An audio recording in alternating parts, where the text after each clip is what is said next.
আমাদের দেশে সম্প্রতি সারা বিশ্বে একই দিনে রোজা ও ঈদ পালন করার আহ্বান বেশ জোরে সোরে শোনা যাচ্ছে। এ বিষয়ে আলেমদের মতামত কি? সারা বিশ্বে একই দিনে রোজা এই দাবিটা বাস্তবসম্মত না। একই দিনে পৃথিবীতে সবসময় আমাদের দেশে যখন দিন হচ্ছে তখন রাত, তাহলে আপনি একই সময় সারা বিশ্বে আসলে রোজা তো রাখতে পারবেনও না।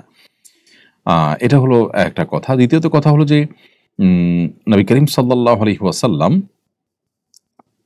তার সময়ও তিনি চাঁদ দেখে আমাদেরকে সিয়াম পালন করতে বলেছেন। এরকম একাধিক হাদিস দ্বারা সাব্যস্ত হয় যে কেউ এক জায়গায় ঈদ করে গেছেন, যে অন্য জায়গায় গিয়ে অন্যদিন হয়তো ঈদের চাঁদ দেখা গেছে, সেখানকার মানুষকে তিনি পরে ঈদ করতে দেখেছেন।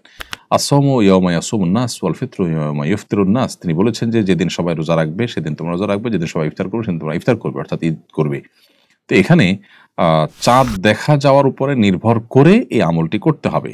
আপনার সমাজে আপনি যে দেশে আছেন সে দেশে 99% মানুষ আকাশে চাঁদ দেখে রোজা রাখে। নবী সাল্লাল্লাহু আলাইহি ওয়াসাল্লাম বলেছেন সুমু লিরুইয়াতিহি ওয়া আফতিরু লিরুইয়াতিহি, তোমরা রোজা রেখো চাঁদ দেখে, আবার ইফতার করবে চাঁদ দেখে। সো আমরা চাঁদ দেখব। পৃথিবীর অন্য কোন প্রান্তে চাঁদ উঠেছে না উঠেছে এটা দেখে যদি আমাকে রোজা রাখতে হয়, তাহলে যখন এই টেকনোলজি ছিল না বা থাকবে না তখন মানুষ কি করবে?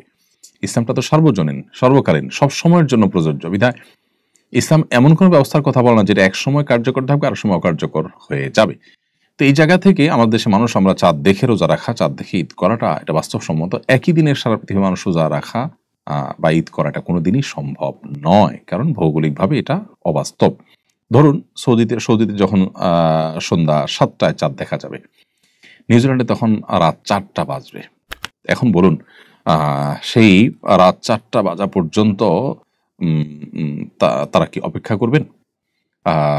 এবং চাঁদ রাত 4টা চাঁদ দেখার সংবাদ পাওয়ার পর তারা কিভাবে তারাবি পড়বেন, কিভাবে সারি খেয়ে রোজা রাখবেন? তারা চাকরি করে অন্যান্য দেশেও তারা আমল করেন। তো সে আমলটাকে উড়িয়ে দেওয়ার মতো নয়, দুইটাই একাডেমিক মত পার্থক্যপূর্ণ আমল। কিন্তু বাংলাদেশে যেখানে ঐক্যবদ্ধ আছে মুসলমানরা বাংলাদেশে আকাশে চাঁদ দেখে তার রোজা রাখার ব্যাপারে, এখানে বৈশ্বিক ঐক্য সৃষ্টি করার জন্য আঞ্চলিক অনৈক্য সৃষ্টি করার কোনো যৌক্তিকতা থাকতে পারে না। আমার উপরে জাকাত ওয়াজিব হয়েছে কিনা, কিভাবে নিশ্চিত হবে, জাকাত হিসাব করার পদ্ধতি জানতে চাই। আসুন্নাহ ফাউন্ডেশন ওয়েবসাইটে জাকাত ক্যালকুলেটর আছে, আপনি www.asunnahfoundation.org সেখানে গেলে জাকাত ক্যালকুলেটর পাবেন। আপনি সেই ক্যালকুলেটরে ক্লিক করে আপনার সহায় সম্পত্তির বিবরণ দিয়ে আপনি নিজেই আপনার জাকাতের হিসাব বের করতে পারবেন।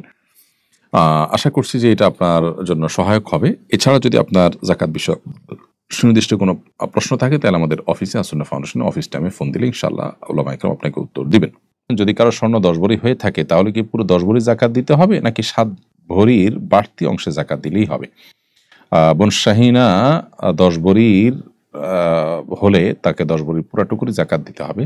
7.5 ভরির উপরে হলে তখন সবটুকুর জাকাত দিতে হয়, শুধু অতিরিক্ত অংশের নয়, বরং পুরোটারই জাকাত দিতে হবে 2.5% হারে। বিক্রয় মূল্য থেকে 2.5% হিসাব করে বের করে জাকাত দিতে হবে বছরে একবার।